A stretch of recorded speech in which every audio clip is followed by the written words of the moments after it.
ठीक है जी। बिस्मिल्लाहिर्रहमानिर्रहीम।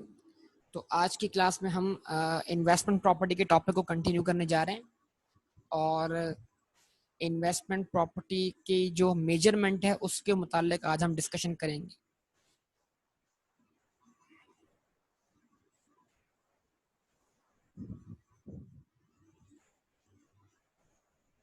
Measurement of investment property. हम सब जानते हैं दो किस्म की मेजरमेंट होती है।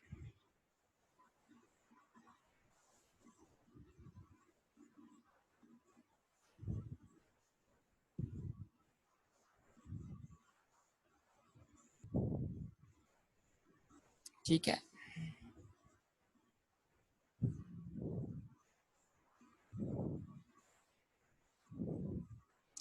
एक कहलाती है इनिशियल मेजरमेंट जो I-16 में आपने देखी, अगर आपको याद हो।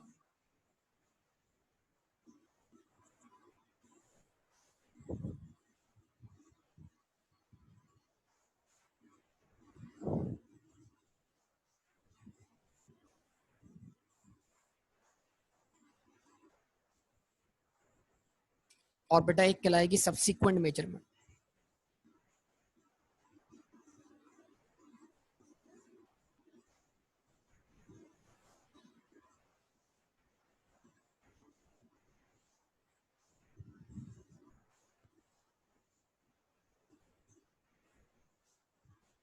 एक कहलाएगी इनिशियल मेजरमेंट, एक कहलाएगी सब्सिक्वेंट मेजरमेंट।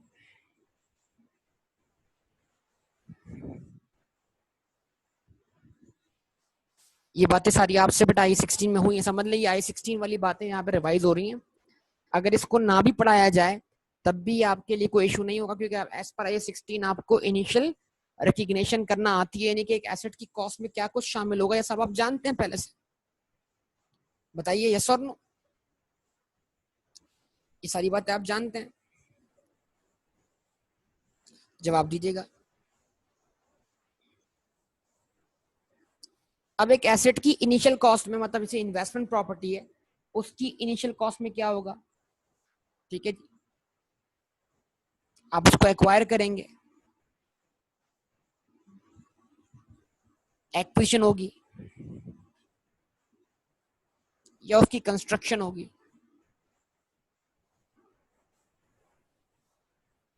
तो एक्विजिशन के बाद आप क्या करेंगे? उसकी परचेज प्राइस पे करेंगे।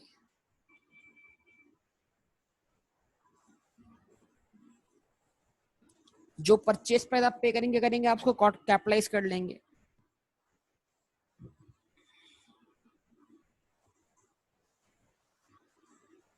अगर आप उस प्रॉपर्टी को कंस्ट्रक्ट कर रहे हैं तो कंस्ट्रक्ट करते वक्त उसके ऊपर आप I-16 अप्लाई करें, और I-16 जो है वो कैपिटल वर्क इन प्रोग्रेस के मुतालिक जो भी गाइडेंस प्रोवाइड करता है वो क्या करें? फॉलो करें। ना सिर्फ बेटा I-16 फॉलो करें बल्कि I-23 भी फॉलो करें, क्योंकि जो भी आप कंस्ट्रक्ट कर रहे हैं वो कैपिटल वर्क इन प्रोग्रेस है। और कैपिटल वर्क इन प्रोग्रेस तो बेटा जब तक अवेलेबल फॉर यूज ना हो तब तक उसके लिए हम बात नहीं कर सकते। हाँ, ये और बात है कि अगर आप उसको कंस्ट्रक्ट कर रहे हैं for what? Admin purpose, for what selling and distribution purpose, for what production purpose, तो फिर तो क्लियर पता लग जाएगा भाई वो ऑनर ऑक्यूपाइड प्रॉपर्टी कंस्ट्रक्ट हो रही है। लेकिन वही अगर आप एक प्रॉपर्टी को कंस्ट्रक्ट कर रहे हैं for what? Capital value appreciation, या फिर आप उसको कंस्ट्रक्ट कर रहे हैं for what? Rental to others, तो फिर वो आपके लिए इन्वेस्टमेंट प्रॉपर्टी होगी ऑब्वियसली। लेकिन जब तक वो कंस्ट्रक्ट हो रही है तब तक वो कैपिटल वर्क इन प्रोग्रेस है। तो ये होगा जनाब कि वो कैपिटल वर्क इन प्रोग्रेस किसका है? प्रॉपर्टी प्लांट इक्विपमेंट का या इन्वेस्टमेंट प्रॉपर्टी का? ये चीज हमें ध्यान में रखनी पड़ेगी। ठीक है जी। लेकिन उस पर जो जो कैपिटल वर्क इन प्रोग्रेस के मामला हम देख कर आए, कहाँ देख कर आए? I-16 में और बेटा I-23 में। मतलब अगर इस इन्वेस्टमेंट प्रॉपर्टी को कंस्ट्रक्ट करने के लिए और इस कैपिटल वर्क इन प्रोग्रेस को फाइनेंस करने के लिए अगर आपने कहीं से लोन वगैरह लिया है तो फिर इसका मतलब क्या होगा? क्या करना पड़ेगा आपको? उस लोन की बोरोइंग कॉस्ट को आपने क्या इन्वेस्टमेंट प्रॉपर्टी की कॉस्ट का पार्ट बनाना है? जवाब दें। सबसे पूछ रहा हूँ बेटा, अब अगर रिस्पांस नहीं मिलेगा तो बात नहीं बनेगी। पिछले टॉपिक्स कनेक्ट करने पड़ेंगे बेटा अगर हमने सीखना है, समझना है। आप सबके रिस्पांस का मुंतजिर हूं बेटा। प्लीज रिस्पॉन्स कर दें। क्या बेटा अगर आप इन्वेस्टमेंट प्रॉपर्टी कंस्ट्रक्ट करते हैं तो क्या आपके लिए वो कैपिटल वर्क इन प्रोग्रेस नहीं है? क्या वो आपके लिए क्वालिफाइंग एसेट नहीं है? रिस्पॉन्स करें बेटा।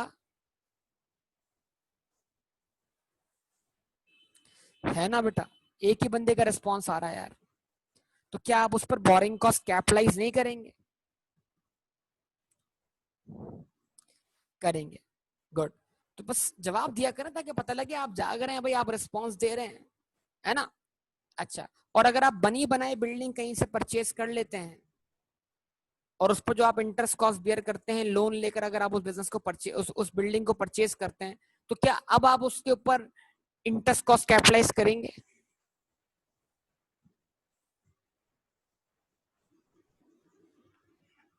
नहीं करेंगे ना, क्योंकि इंटरेस्ट कॉस्ट कैपिटलाइज होने के लिए आपने देखना है कि एक एसेट क्वालिफाइंग एसेट है या नहीं है। ये सारी बातें आपके पास मौजूद है।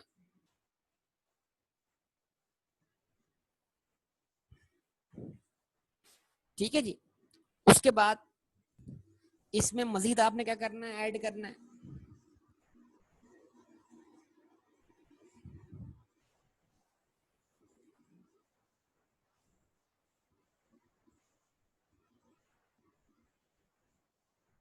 डायरेक्टली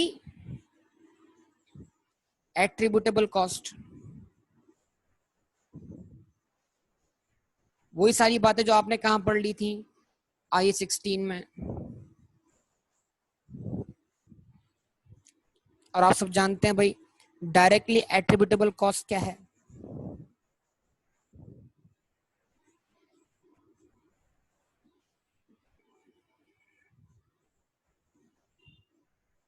इसमें खास तौर पर क्या है, कॉस्ट ऑफ प्रोफेशनल्स फी।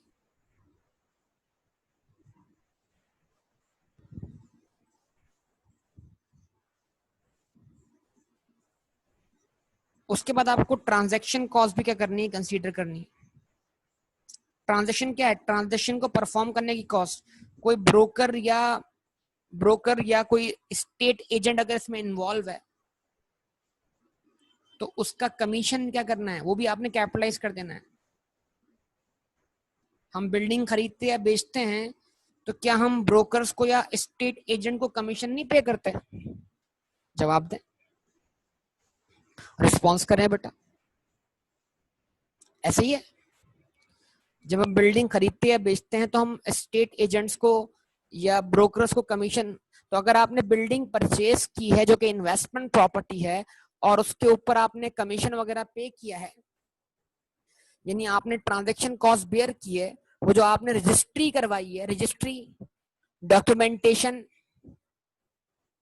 अपने नाम पर करवाई है, यानी ट्रांजैक्शन क्या थी, बिल्डिंग का परचेज करना।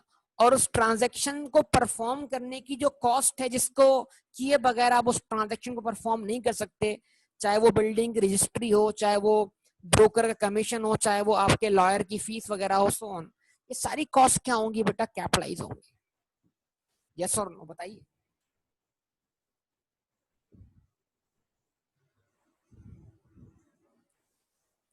ठीक है बेटा, यहां तक बात समझ में आती है? अच्छा जी। एक्सक्लूड्स, वो है ना प्रोफेशनल फी, ऊपर आई कि नहीं आई? कंसल्टेंट की जो फीस है वो क्या है, ऊपर प्रोफेशनल फी किस में आएगी? कंसल्टेंट कहाँ कवर हुआ, क्या कंसल्टेंट कंसल्टेंट प्रोफेशनल नहीं है? बताइए।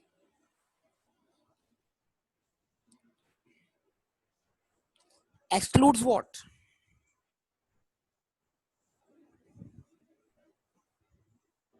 क्या एक्सक्लूड करना है आपने बेटा? भाई जवाब दें, आपने जवाब नहीं दिया। क्या कंसल्टेंट जो है वो प्रोफेशनल नहीं है? अच्छा,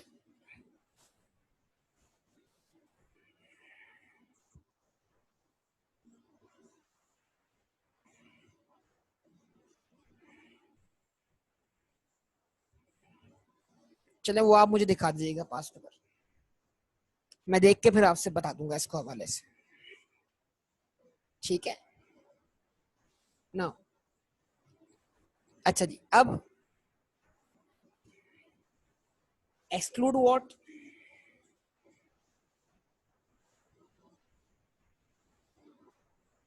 वेस्टेज वही एबनॉर्मल लॉसेस,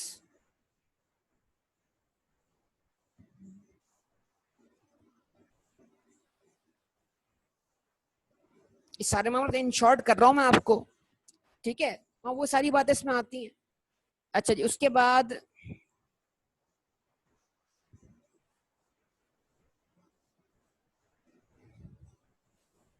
स्टार्टअप कॉस्ट, ठीक है जी। स्टार्टअप कॉस्ट, स्टार्टअप कॉस्ट क्या है? आप सब लोगों ने ऑटोबान रोड पे यूनिक मॉल देखा? यूनिक मॉल, क्या आप लोगों ने ऑटोबान रोड पर यूनिक मॉल देखा? यूनिक मॉल, ये ऑटोबान रोड पे जिस लोकेशन पे मौजूद है ना, उस लोकेशन पे उसकी सराउंडिंग में कोई बिजनेस नहीं है। मतलब ये लोकेशन का, ऑटोबान रोड की लोकेशन का वो हिस्सा है जहां पर या तो ऑटोबान के स्टार्ट में पब्लिक शॉपिंग करती है या फिर आखिर वाले हिस्से में करती है, बीच वाला हिस्सा पड़ता है तकरीबन। आप मुझे बताइए, यहाँ ये मॉल बनाया है और यहाँ पर इतने कस्टमर्स यानी लोग यहाँ पे रुकते नहीं है ऐसी जगह पर, ऐसा है क्या? नहीं, क्या कहते हैं आप? तो अब ये मॉल जब बन गया, यहाँ पर शॉप्स जो है वो रेंट पे चली गई, अब लोग बिजनेस नहीं आ रहे, तो लोगों को अट्रैक्ट करना है। कैसा अट्रैक्ट करना है भाई? ये मॉल लॉन्च किया है, इस मॉल की लॉन्चिंग को सेरेमनी कर दी है। वो आप देखते नहीं है कि वो बच्चों के लिए वो लगा देते हैं उछलने कूदने के लिए, फिर एक बड़ा सा वो स्पीकर लगा देते हैं, उसमें म्यूजिक चल रहा होता है, बस वो इस तरह की ये नहीं बताना होता कि भाई ये काम हम शुरू करने जा रहे हैं, मॉल हम लॉन्च करने जा रहे हैं। तो वो लॉन्चिंग सेरेमनी कर दी, कॉन्सर्ट करवा दिया, कुछ भी XYZ, ताकि जिससे ये आपकी प्रॉपर्टी जो है वो लोगों में क्या हो जाए बेटा, इंट्रोड्यूस हो जाए, मशहूर हो जाए। सही है। तो ये कॉस्ट हम जो है, हाँ जोकर भी डांस कर रहा होता, सही बात है, ठीक है ना। तो ये जो आपकी जो है जो कॉस्ट है ये कैपिटलाइज नहीं होगी, ठीक है ना, इसको स्टार्टअप कॉस्ट बोल देंगे। रिस्ट्रक्चर इज समथिंग एल्स बेटा, कि तुम कहां से कहां पहुंच जाते हो यार बासित, कहां से कहां पहुंच जाते हो बेटा बासित। अच्छा जी, उसके बाद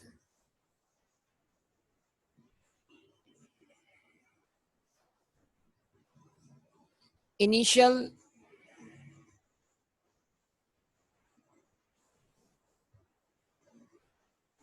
ऑपरेटिंग लॉसेस, हो सकता है आपको इनिशियली ऑपरेटिंग लॉसेस बेयर करने पड़े, बहुत रेयर बात है, लेकिन समझ लें इस बात को क्या है। देखिए, एक मॉल है जैसे यूनिक मॉल ही है, ये अब उस जगह पे बनाया उसने जहां पर पब्लिक इतनी मतलब गुजर रही थी लेकिन रुक नहीं रही थी पब्लिक वहां पर, क्योंकि शॉपिंग के लिए तो वही इनिशियल वाला एरिया था या बाद वाला एरिया था आपके सामने। अब इसने क्या किया, यहाँ पर इसने मुख्तलिफ ब्रांड्स को, हैदराबाद के मशहूर बिजनेसेस को, उसने ये कहा कि आप इस मॉल में आ जाओ, अपना बिजनेस शुरू करो, 1 साल का रेंट मैं आपसे नहीं लूंगा। यानी वो ये कह रहा है कि मैं, आप मेरे मॉल में आके बैठो फ्री ऑफ कॉस्ट, 1 साल का रेंट आपसे नहीं लूंगा। यानी क्या कह रहा है, इसको आके आबाद कर दो। जवाब दो,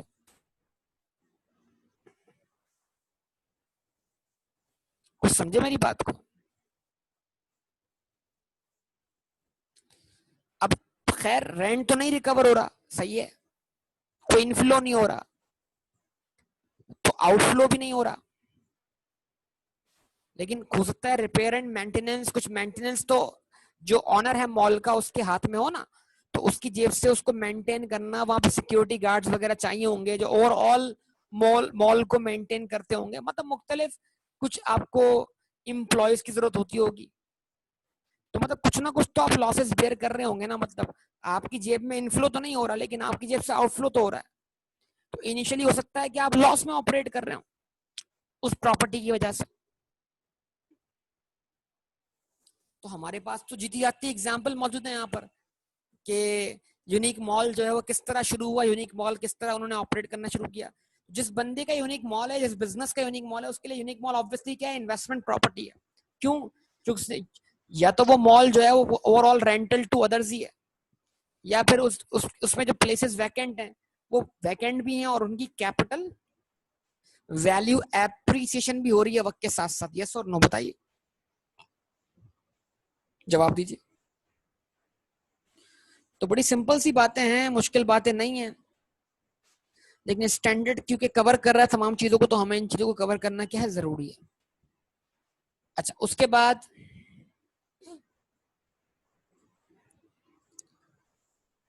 अगली चीज क्या है,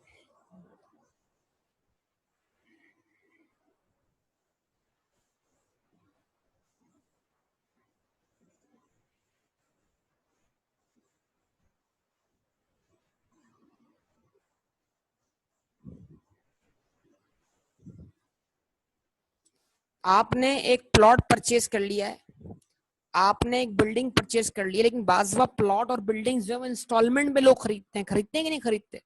वो इंस्टॉलमेंट पूरी होती है 5 साल में, 10 साल में, ऐसा है कि नहीं? लोग खरीदते हैं प्लॉट्स, तो लोग वो चीजें खरीदते हैं खासतौर पे इंस्टॉलमेंट में। क्या ऐसा होता है कि नहीं होता? जवाब दें, रिस्पॉन्स करेंगे तो बात बनेगी। लोग इंस्टॉलमेंट में खरीदते हैं कि नहीं खरीदते बेटा, जवाब दीजिएगा मुझे। खरीदते हैं, गुड। तो इंस्टॉलमेंट तो जाएगी फ्यूचर में, खरीद आप आज रहे हैं। कंट्रोल जिस डेट पे आपको मिल रहा है, अगर इंस्टॉलमेंट जो है वो उस इंस्टॉलमेंट आप मुस्तकबिल में करते रहेंगे और कंट्रोल आपको आज मिल रहा है। अगर कंट्रोल नहीं मिला तो ये बहस नहीं होगी, क्योंकि वो आपके लिए एसिड नहीं होगा। लेकिन अगर कंट्रोल मिल चुका है और कंट्रोल मिलने के बाद आप उसकी पेमेंट करते रहेंगे मुस्तकबिल में, तो जो आप मुस्तकबिल में करेंगे वो फ्यूचर वैल्यू है।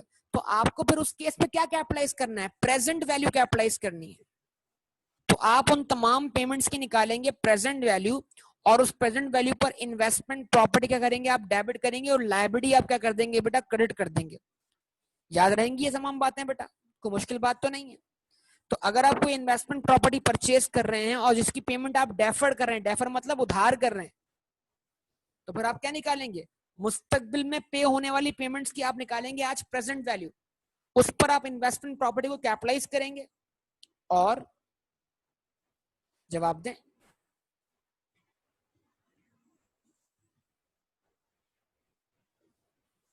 और क्या करेंगे बेटा, लायबिलिटी क्या कर देंगे, आप क्रेडिट कर देंगे।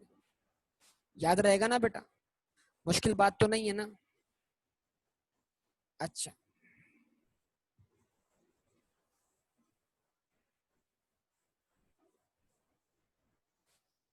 ठीक है जी। फिर तो उसकी जो सब्सिक्वेंट कॉस्ट है, इनिशियल कॉस्ट के बाद जो सब्सिक्वेंट कॉस्ट है, वो वही डे टू डे कॉस्ट है, रिपेयर एंड मेंटेनेंस है, आप क्या उसको कैपिटलाइज नहीं करेंगे, एक्सपेंस मानेंगे, सो ऑन। तो वो सारे क्राइटेरिया आप IE16 में पढ़ चुके हैं, तो कोई बड़ी बात नहीं है इसके अंदर। हाँ, अगर सब्सिक्वेंटली कोई आप फर्दर कैपिटल एक्सपेंडिचर करते हैं, कोई एक्सपेंशन करते हैं प्रॉपर्टी की, कोई इस पे कंस्ट्रक्शन करवाते हैं, तो फिर वो कैपिटल नेचर का एक्सपेंडिचर होगा। अदरवाइज अगर डे टू डे कॉस्ट है तो क्या करेंगे, आप उसको चार्ज करेंगे profit and loss account. Asset जब कैपिटलाइज हो गया, तो कैपिटलाइज होने के बाद आपके पास उसको कैरी ऑन करने के लिए, जिस तरह IE16 में कितने मॉडल्स से बताइए?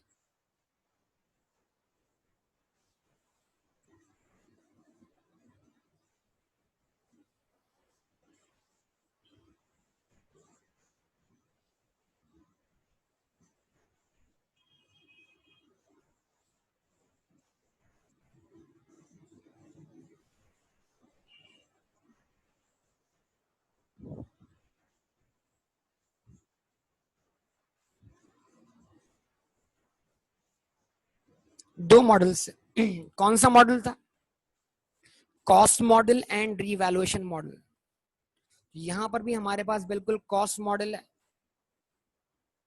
लेकिन जो दूसरा मॉडल है उसको हम रीवैल्यूएशन मॉडल का नाम नहीं दे रहे हैं, है वो वही, लेकिन उसका नाम थोड़ा सा चेंज कर रहे हैं। उसको बोल रहे हैं फेयर मार्केट वैल्यू मॉडल।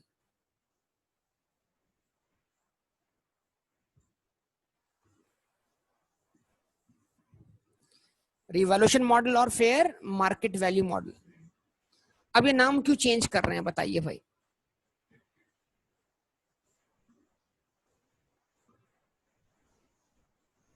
जवाब दें।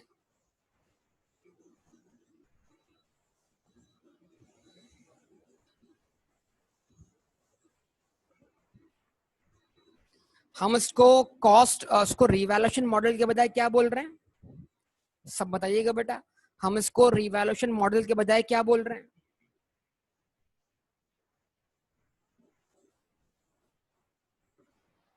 Fair value model. तो जो कॉस्ट मॉडल है, कॉस्ट मॉडल जो है वो सेम है। सेम मतलब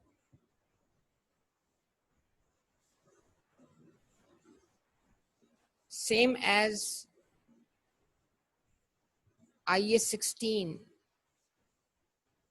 लेकिन जो फेयर वैल्यू मॉडल है नॉट सेम।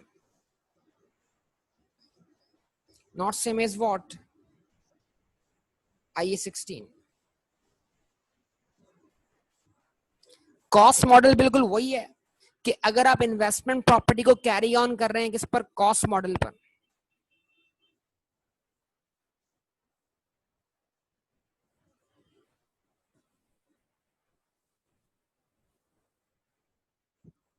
ठीक है, तो आप क्या लिखें? उस प्रॉपर्टी की कॉस्ट लिखें, उसमें से लेस करें उसकी accumulated depreciation,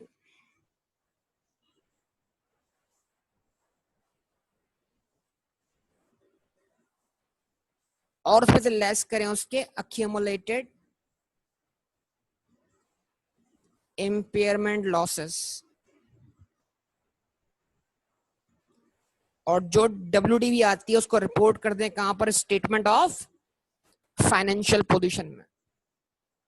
लेकिन जो फेयर वैल्यू मॉडल है उसमें सिर्फ और सिर्फ आप क्या करेंगे? एसेट की फेयर मार्केट वैल्यू रिपोर्ट करेंगे स्टेटमेंट ऑफ फाइनेंशियल पोजीशन में। अब डिफरेंस क्या है भाई? कि जब आप एसेट को इनिशियल रिकॉग्नाइज करेंगे तो ऑब्वियसली वो इनिशियल मेजरमेंट किस पर होगी बेटा? कॉस्ट पर होगी। ऐसा ही है, initial measurement is always on cost, वो इनिशियल मेजरमेंट कॉस्ट पे जाएगी। लेकिन जब आप उसको सब्सिक्वेंटली अप टू डेट करेंगे उसकी फेयर मार्केट वैल्यू पर, तो आप मिसाल के तौर पर एक बिल्डिंग आपने परचेज की 5 मिलियन की, और साल के एंड पर उसकी फेयर मार्केट वैल्यू है 5.5 मिलियन, तो क्या करना है? 5 लाख से बिल्डिंग को रीवैल्यू करना है। अगर हम fair market value model follow कर रहे हैं तो हम 5 लाख से इन्वेस्टमेंट प्रॉपर्टी डेबिट कर देंगे। अब हम यहाँ पर रीवैल्यूएशन सरप्लस क्रेडिट नहीं करेंगे बेटा, बस यही फर्क है। यहाँ सरप्लस क्रिएट नहीं होगा, यहाँ पर इंपैक्ट सीधा जाएगा प्रॉफिट एंड लॉस अकाउंट में। यानी जो भी इन्वेस्टमेंट प्रॉपर्टी की अपवर्ड या डाउनवर्ड रिवैल्यूएशन होगी उसका इंपैक्ट कहां जाएगा बेटा? बताइए। प्रॉफिट एंड लॉस अकाउंट में। उसमें कोई revaluation surplus through OCI create नहीं होगा। तो अगर आपसे कोई पूछे कि बताइए प्रॉपर्टी प्लांट इक्विपमेंट के रिवैल्यूएशन मॉडल में और इन्वेस्टमेंट प्रॉपर्टी के फेयर वैल्यू मॉडल में क्या फर्क है, तो दो बुनियादी फर्क है। डिफरेंसेस क्या है?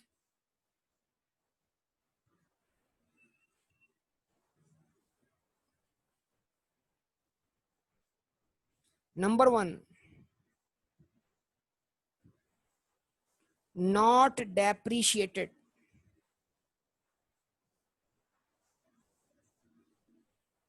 यानी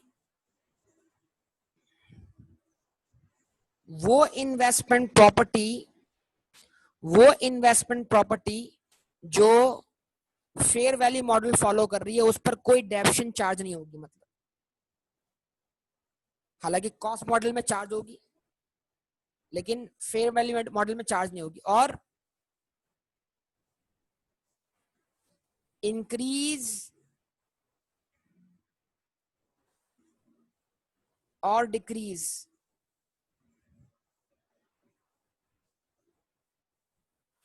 in what?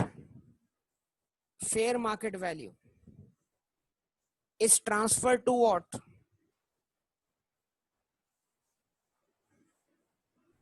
Transfer to profit and loss account.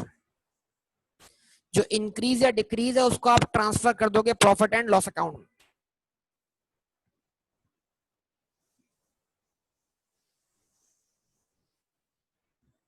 ठीक है, कोई मसला यहां तक बेटा?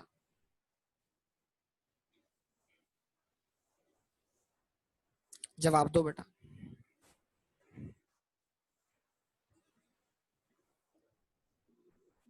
चलें, अब एक काम करते हैं, हम एक एग्जांपल लेके इसको क्लियर कर लेते हैं थोड़ा सा, ठीक है?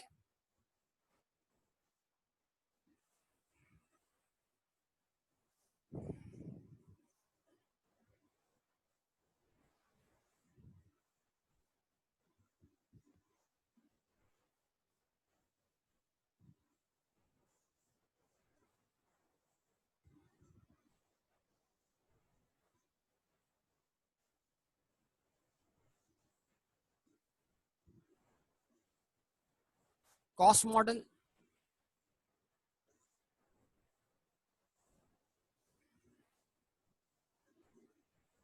फेयर वैल्यू मॉडल,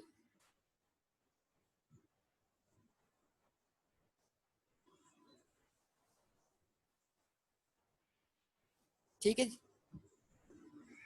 फर्ज करें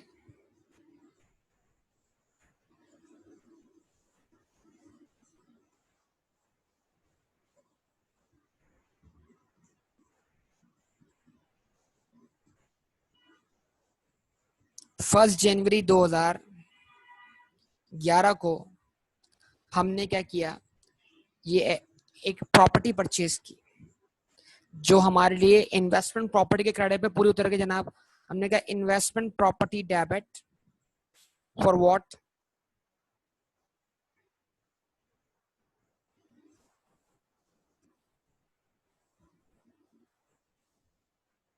10 million, bank credit for what, 10 million,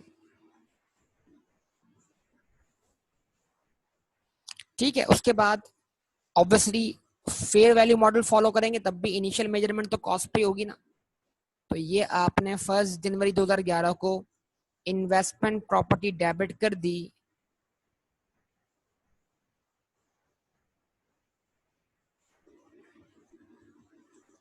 10 million से, और बैंक क्रेडिट कर दिया 10 million से।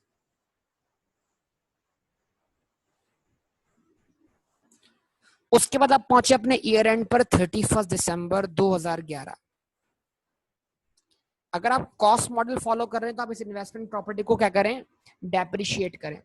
मान लीजिए कि इस प्रॉपर्टी की लाइफ जो है वो कितनी है बेटा, 50 साल, ठीक है? मान सकते हैं ऐसा 50 साल लाइफ है? जवाब दीजिएगा।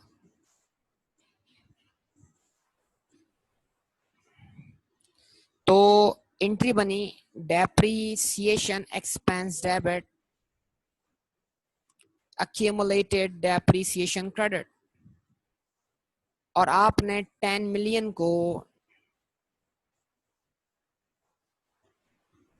डिवाइडेड बाय क्या कर दिया, 50 कर दिया। आंसर कितना आ गया, 2 लाख रुपए आ गया।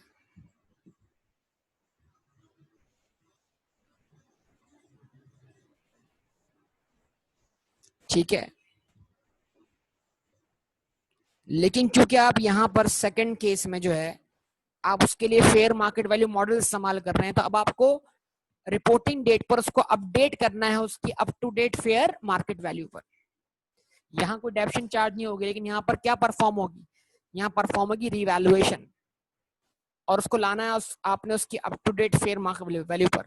फर्ज करें जनाब 1 साल के एंड पर इस प्रॉपर्टी की मार्केट वैल्यू 11 मिलियन हो गई, यानी 1 मिलियन से प्रॉपर्टी की मार्केट वैल्यू क्या हो गई, इंक्रीज हो गई। तो आपने एंट्री बनाई investment property debit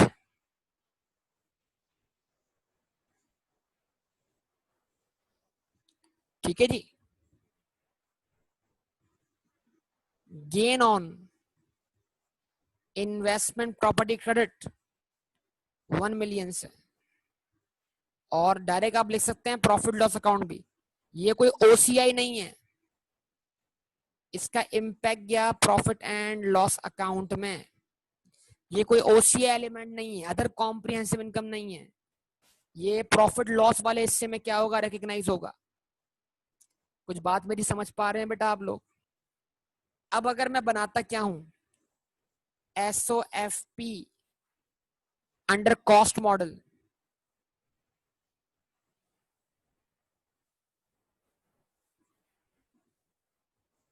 assets rupees,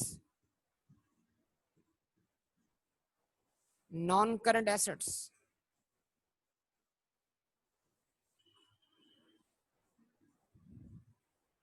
बताइए बेटा। तो यहां पर जो इन्वेस्टमेंट प्रॉपर्टी में रिपोर्ट करूंगा वो 10 मिलियन में से 200,000 की अक्यूमुलेटेड डेप्रिसिएशन लेस करने के बाद रिपोर्ट करूंगा। जवाब दें कितना, 9,800,000।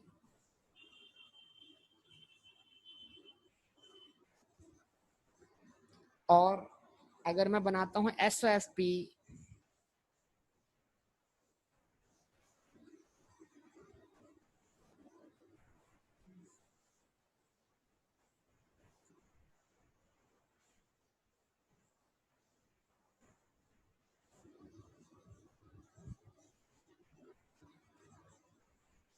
नॉन करंट एसेट्स,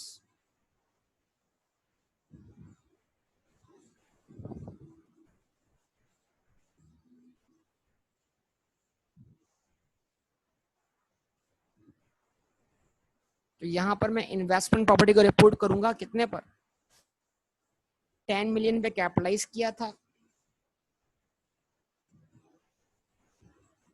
1 मिलियन से रीवैल्यू कर दिया,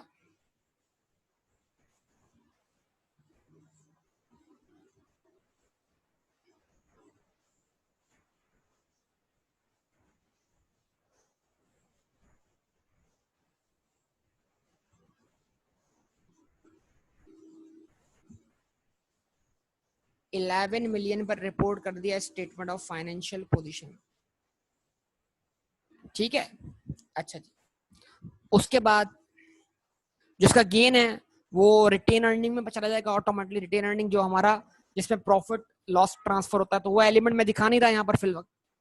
अब अगर हम उससे इसके एसोसिएट का इम्पैक्ट मांगेंगे तो यहाँ पर जो है वो एसोसिएट में क्या आ रहा है, यहाँ पर एसोसिएट में आ रही है डेप्रीसिएशन।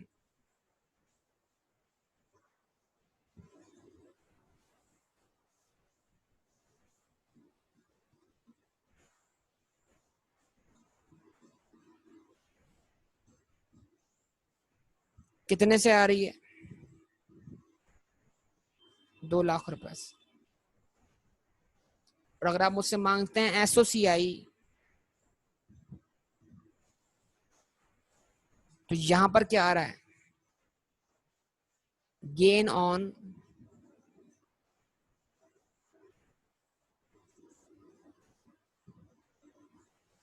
इन्वेस्टमेंट प्रॉपर्टी कितना, 1 मिलियन।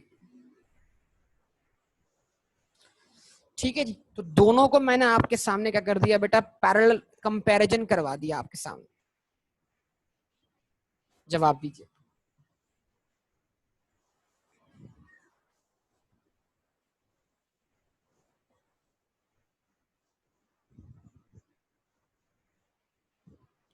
कोई इसमें सवाल हो, कोई इसमें परेशानी हो, कोई इसमें मसला हो तो बता दीजिए बेटा आप लोग।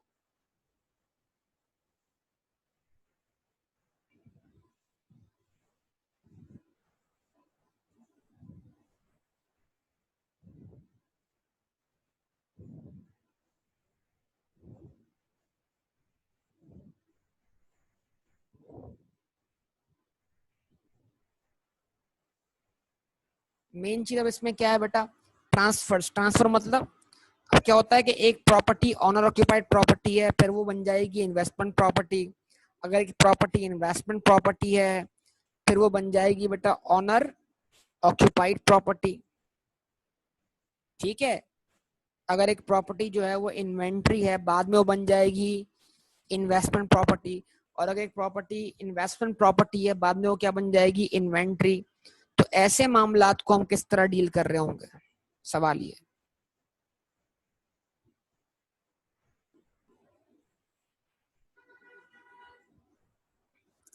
इस तरह के मामलात को डील करना सीखना है। तो ये मेरे ख्याल से कोई मुश्किल बात नहीं होगी आपके लिए इंशाल्लाह। ऐसे ही आप सबके जवाब का मुंतजिर हूं बेटा।